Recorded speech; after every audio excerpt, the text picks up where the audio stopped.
Just as North Korea offers to end its nuclear weapons program, there's a new concern about Iran. President Trump is taking the United States out of the Iran nuclear deal.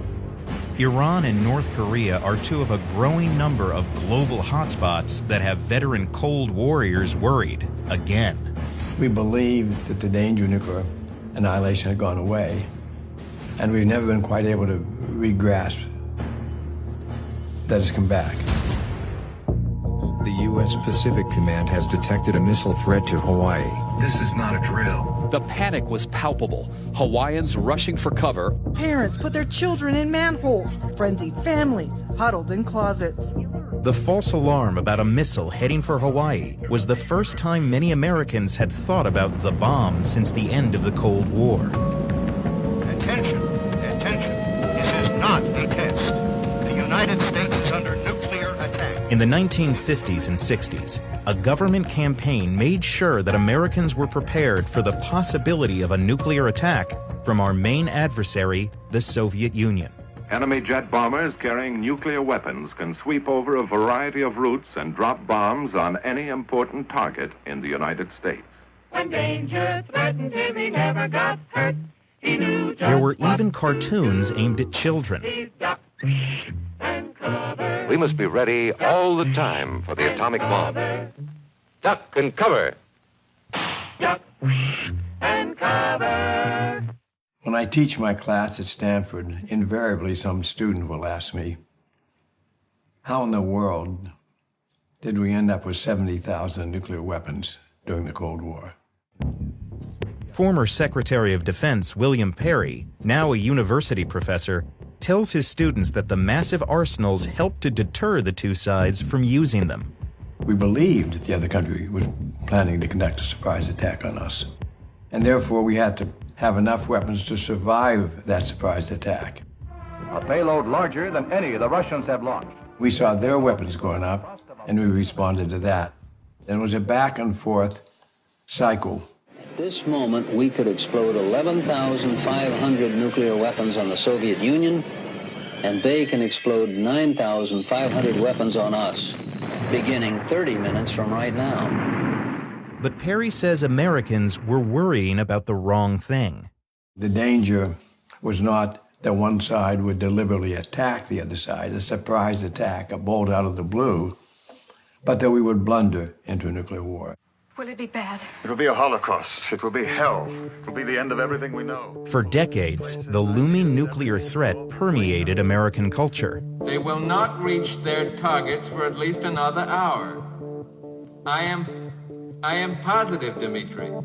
The Soviets launch a surprise attack. There's no time. 23 minutes from warning to impact. 6 minutes if it's sublime. But the fear was tempered by the fact that, even as their rivalry grew, the Americans and Soviets were meeting regularly.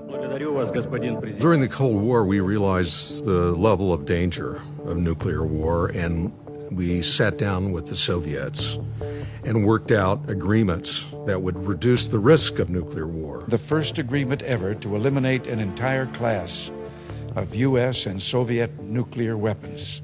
We were talking very closely, so we created an atmosphere of low uncertainty, high predictability, and stability. Tonight, the red flag was taken down from the Kremlin, where Then, with the collapse of the Soviet Union in 1991, more than 4 decades of Cold War came to an end. The Cold War is over. The arms race has been stopped. By the grace of God, America won the Cold War. And after that happens, the amount of tensions goes down so dramatically that by the early 90s, people don't think nuclear war is on the table at all. We stop preparing for it. We stop talking about it for the most part. When the Cold War ended, I breathed a huge sigh of relief because I understood, at least as well as anybody, just how dangerous it was, how close we had come several times to a nuclear confrontation that could have ended our civilization. And I believed we would never be so foolish as to restart the Cold War. But the danger has come back again. Russia rolls out a new missile nicknamed the Satan II. After years of dismantling its nuclear weapons, Russia is building new ones. No one wanted to speak with us constructively. No one has listened to us. You listen to us now. Adding to the danger, nations in unpredictable parts of the world have acquired nuclear weapons.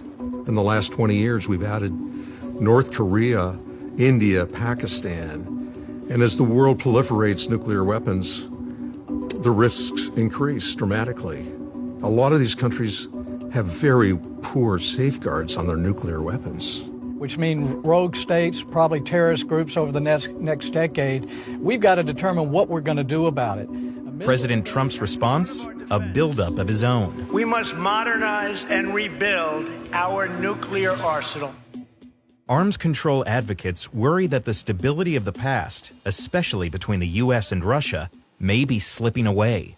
We are about to throw away some of our nuclear arms agreements that we're disputing, and we have one major agreement that allows us to conduct on-site inspections in each other's country. That's going to expire in 3 years, and there are no signs that we're going to renew it. We need to learn the lessons of the Cold War, that when the danger, the risk of nuclear war becomes high, that we need to talk to each other and figure out together how to reduce those risks. Things have changed very radically from a few months ago. You know, the name calling and a lot of other things. Something very dramatic could happen. There's hope that the upcoming meeting between President Trump and Kim Jong-un will reduce the risks of war, but also realism that the nuclear brinkmanship between the two men could return as quickly as it disappeared. Let us recognize the threat to our way of life. During the Cold War, Americans were alert to the threat they faced. Let's face it. Today, some worry the public has become complacent, as hugs and handshakes mask the dangers of a new nuclear arms race. I want people to think of them as actual things that exist in the world, actual things that might be used in their lifetime. They're not fictional creations. They're not cultural metaphors. They're real. They're real devices, and they're waiting in silos for the signal. I have come to believe that the danger of some kind of a nuclear catastrophe today is actually greater than it was during the Cold War. Greater than the Cold War.